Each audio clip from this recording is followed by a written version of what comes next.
Well, well, well.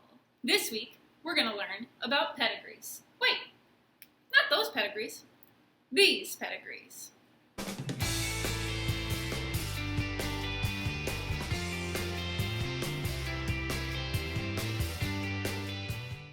Pedigrees can help us determine if a trait is caused by a dominant allele or a recessive allele. And they can help us find out if the gene for that trait is on the autosomes or the sex chromosomes. So let's see how this will work. All right, so first we need to learn the symbols that we use in a pedigree. So a circle represents a female in a pedigree, and a square represents a male.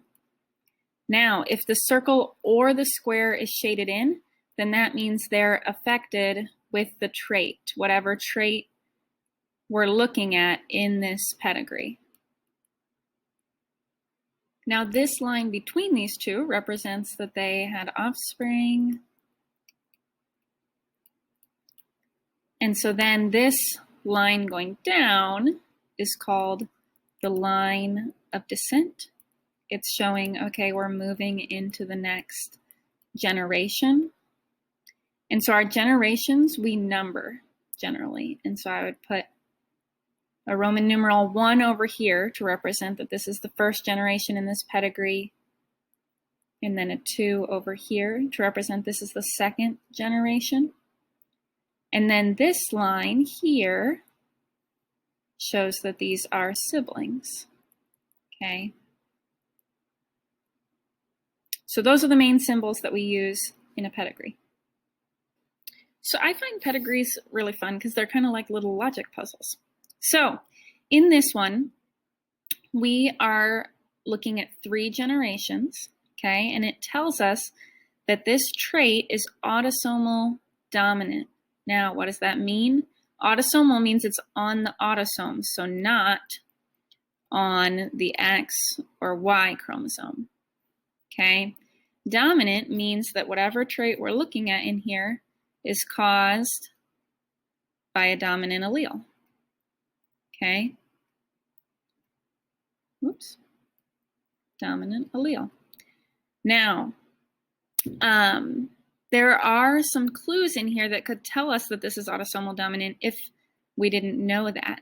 The biggest is this little family unit here, because here we see 2 parents that are affected. They have a child that's not affected.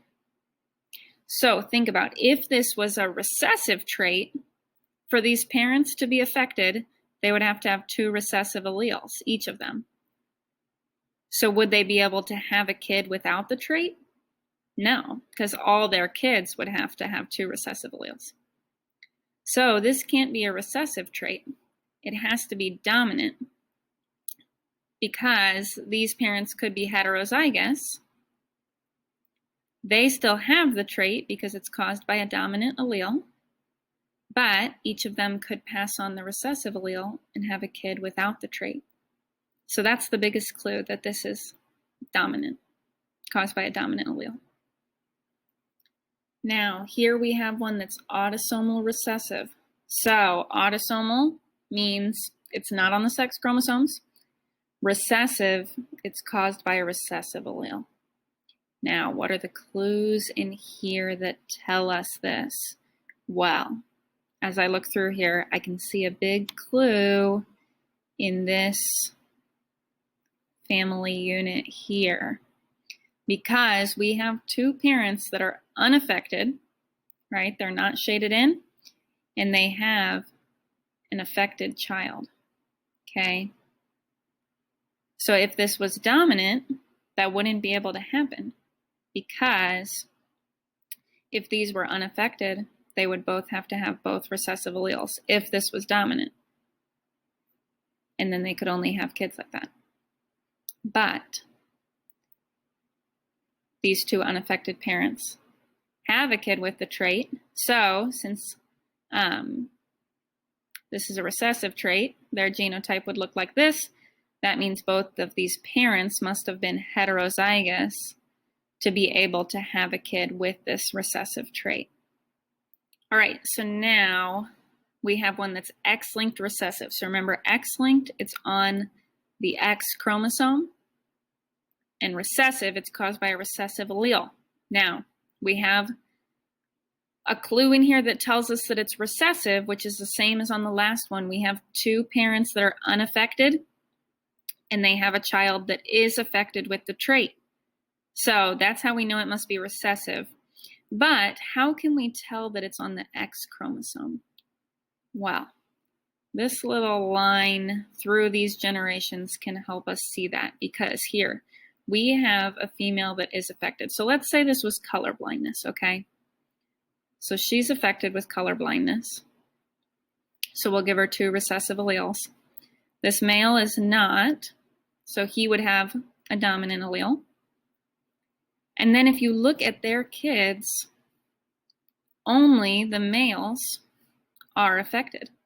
And that makes sense because they get a recessive allele from mom, so X little b, and then a Y from dad. Same thing over here. Now these females are not affected because they're going to get this dominant allele from dad there. So they have at least one dominant allele, so they're not affected. But from mom, they're going to get a recessive allele, so they're both going to be carriers. Okay? And then we look one more generation down. This carrier has a son that is colorblind. So this man, his genotype would look like that. So that means for this son, he gets the Y from dad, and mom must have given him this recessive allele. She could have given him either. She gave him this recessive allele, which is why he is colorblind. So those are some clues then that show us, oh, this is X-linked recessive. We have an affected female who has only sons that are affected, no daughters, okay? Then this carrier daughter has an affected son. So that's why they're kind of like logic puzzles, because you have to kind of work it out and say, wait, this couldn't be a dominant trait. And then, wait, this looks like a X-linked trait. So